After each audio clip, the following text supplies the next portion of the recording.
Joshua 2. Then Joshua son of Nun secretly sent 2 spies from Shittim. "Go, look over the land," he said, "especially Jericho." So they went and entered the house of a prostitute named Rahab and stayed there.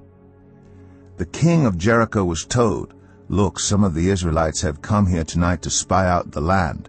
So the king of Jericho sent this message to Rahab, "Bring out the men who came to you and entered your house, because they have come to spy out the whole land." But the woman had taken the 2 men and hidden them. She said, "Yes, the men came to me, but I did not know where they had come from. At dusk, when it was time to close the city gate, they left. I don't know which way they went.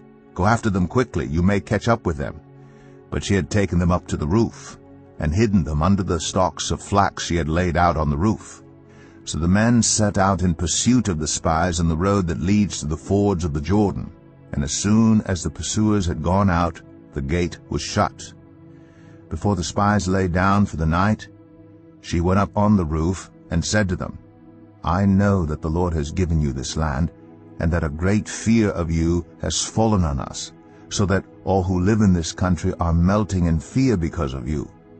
We have heard how the Lord dried up the water of the Red Sea for you when you came out of Egypt, and what you did to Sihon and Og, the 2 kings of the Amorites east of the Jordan, whom you completely destroyed. When we heard of it, our hearts melted in fear, and everyone's courage failed because of you. For the Lord your God is God in heaven above and on the earth below.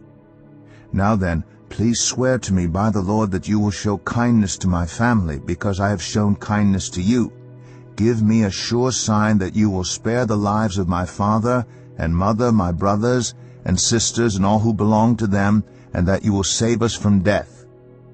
"Our lives for your lives," the men assured her. "If you don't tell what we are doing, we will treat you kindly and faithfully when the Lord gives us the land." So she let them down by a rope through the window, for the house she lived in was part of the city wall.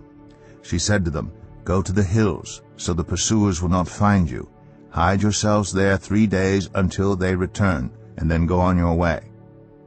Now the men had said to her, "This oath you made us swear will not be binding on us unless when we enter the land you have tied this scarlet cord in the window through which you let us down, and unless you have brought your father and mother, your brothers and all your family into your house. If any of them go outside your house into the street, their blood will be on their own heads. We will not be responsible. As for those who are in the house with you, their blood will be on our head, if a hand is laid on them. But if you tell what we are doing, we will be released from the oath you made us swear." "Agreed," she replied. "Let it be as you say." So she sent them away, and they departed, and she tied the scarlet cord in the window. When they left, they went into the hills and stayed there 3 days, until the pursuers had searched all along the road and returned without finding them. Then the 2 men started back. They went down out of the hills, forded the river, and came to Joshua son of Nun, and told him everything that had happened to them. They said to Joshua, "The Lord has surely given the whole land into our hands. All the people are melting in fear because of us.